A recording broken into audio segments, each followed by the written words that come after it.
है, कोई 10 रुपये, कोई 2 रुपये, कोई 50 रुपये, कोई लाख रुपये।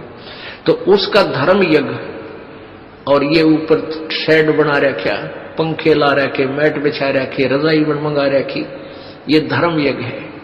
और दूसरी यज्ञ ध्यान, जब यहां आते हो तो मालिक याद आता है, ना तो संसार में भगवान नहीं याद आता शीघ्र से। और तीसरी यज्ञ हवन की, यहाँ जोत जगह परमात्मा की अखंड हवन। हवन पुण्यात्माओं, जैसे अभी तक आपने देखा ये ऋषि लोग गेर कर लकड़ क्यों कह घर तक जा था, राजाओं ने पटा लिया करते, दुनिया ने उन्हें कह दे अच्छा हवन करो, वहां गेर के 2-3 धड़ी लकड़ी और ठोके जो लोटे भर भर घी के स्वाहा स्वाहो पाटो बकड़े। अब उसमें क्या था दोस्त, वो अच्छी बात है हवन करना, लेकिन वो तरीका प्रॉपर नहीं। न्यू कारण आंधा न्यू तर 2 बुलावे, अगर आंधे का निमंत्रण दोगे 2 आवेंगे एक की बजाय। तो कहने का भाव ये था कि वो ऋषि लोगों को हम क्यों बुलाया करते, क्योंकि हम अनपढ़ थे, उन्होंने अपना फायदा उठाया कि केवल एक ब्राह्मण ही पढ़ने का अधिकारी है, तुम अपना धंधा पीटो, जिसका जिसा काम है। परमात्मा ने ये कहा कि देखो भगवान की भक्ति प्रत्येक व्यक्ति कर सकता है और प्रत्येक ही शिक्षित होना चाहिए, ये गलत कर रखा था इन्होंने। तो अब आप सारे शिक्षित हो गए। अब मालिक ने जो खेल खेला है, ये समय इंतजार किया है कि अब अपनी प्यारी आत्माओं को अपनी महिमा में अब बताऊंगा और सारे सबका समझ में आएगी। अब आप सभी शिक्षित हो गए और सभी को मंत्र, ये परमात्मा की वाणी याद होगी। छोटे छोटे बच्चा के पूरी आरती याद हो रही है भगवान की वाणी की। अब एक रुई, एक 1.5 ग्राम 2 ग्राम रुई लगेगी, एक जोत बना दे, खड़ी जोत लगा दी, उसमें घी डाल दिया जितनी आपकी इच्छा है, एक कटोरा भर दे, सारे दिन जलाए। तो उसमें वो घी उसमें डाल दिया और हम अपना मंत्र वाणी सुबह नित्यनेम करें, दोपहर रमैनी करें, शाम में संध्या आरती करें, ये भगवान की वाणी भी हम बोलते रहते हैं। तो वो भी हवन हो रहा है। उस लकड़ियों वाले हवन की तुलना में ये हवन श्रेष्ठ है, क्योंकि इसमें आप एक 100 ग्राम रुई में 1 क्विंटल घी हवन कर सकते हो। उसमें उसकी जोत न जलन नहीं थी, उसमें डालने जाएगी। 100 ग्राम जोत में 1 क्विंटल घी हवन कर सकते हो आप। और लकड़ियां में 1 क्विंटल घी हवन करने के लिए कम से कम भी 20 किलो तक कम से कम लकड़ी जला देते हो। तो उन लकड़ियों के जलने से कार्बन डाइऑक्साइड अधिक होती है।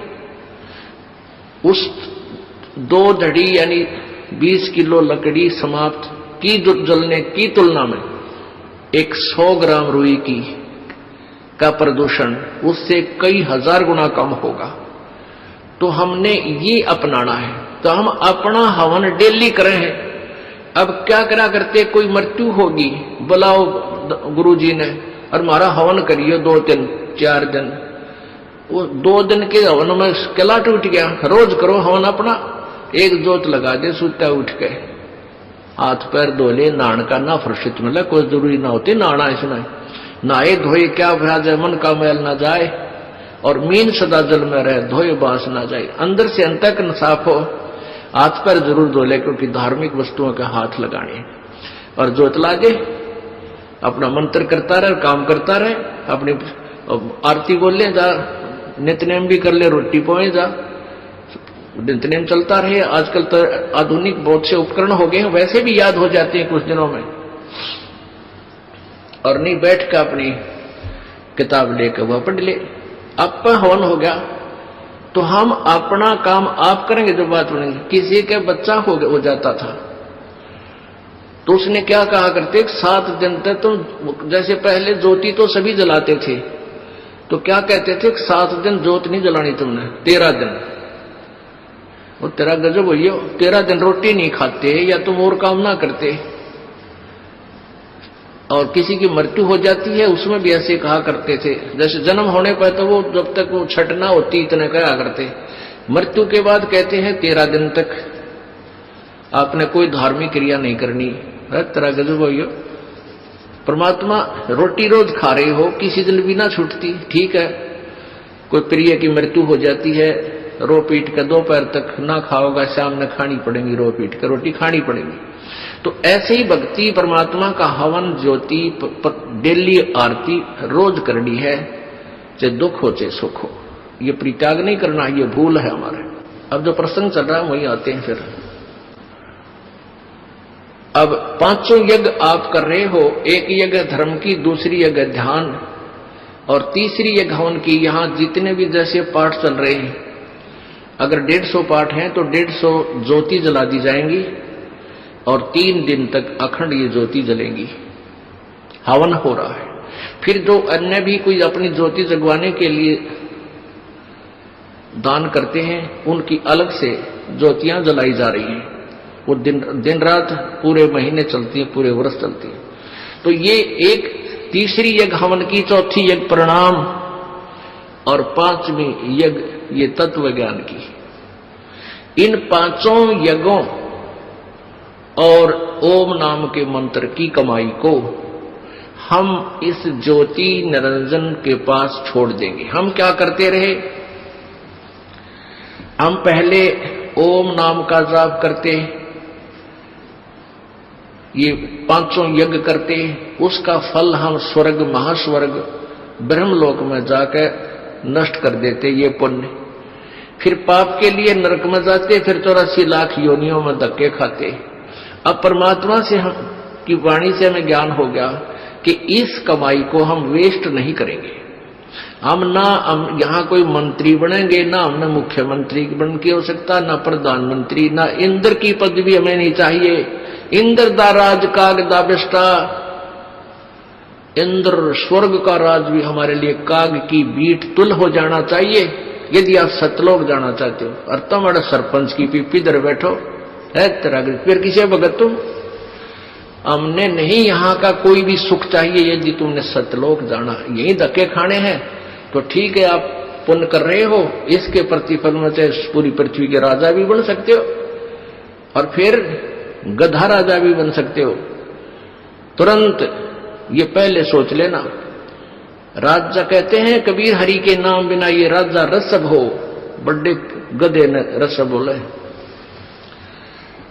हमने यहां से पीछा छुटवाना पुण्यात्माओं, इस बात को कति अपने पल्ले गांठ लगा लो, यानी दृढ़ निश्चय कर लो, दृढ़ संकल्प कर लो कि भगवान फिर बोर्ड के इस गंदे लोक में जन्म ना हो। हृदय में एक ऐसा हेट बने और वहां की इसी उमंग बने, सतलोक जाने की। जैसे बालक बच्चे ने कह दे कि तेरे मामा का ब्याह है, माँ कहती है भाई चल वहां चलेंगे, तो कई दिन पहले कूदन लग जाएगा बच्चे, मामा का जाऊंगा, मामा का जाऊंगा। तो ऐसे ही हमने सतलोक जाने की उमंग भर जानी चाहिए। अगर आपके हृदय में पक्की जस जाती है कि वहां सतलोक है, वो सच्चा सुख सतल है, हमारा मूल स्थान वहां है, हमारे वहां पहले के कुछ साथी भी वहां रहे हैं जो हमारी की तरह बेवकूफ ना बने।